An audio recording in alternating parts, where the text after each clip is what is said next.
কখন লেগেছে আগুন? আগুন আছে ঘন্টা আধা ঘন্টা হইব। এইখানে পাশে কি রয়েছে? এখানে পাশে গ্যারেজ, গাড়ির গ্যারেজ।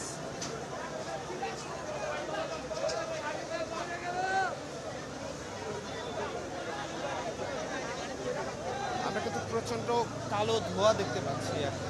আগুনের তীব্রতা কিন্তু পাশের বিল্ডিং যে গার্মেন্টসটি রয়েছে সেখানে ভিতরে কিন্তু আগুনের ছড়িয়ে পড়েছে।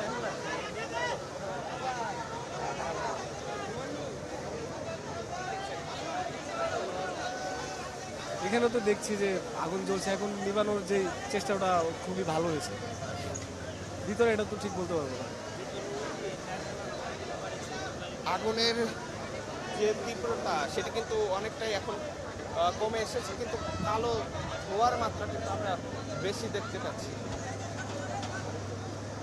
তবে ফায়ার সার্ভিসের কর্মীরা চেষ্টা করে যাচ্ছেন আগুন নিয়ন্ত্রণে।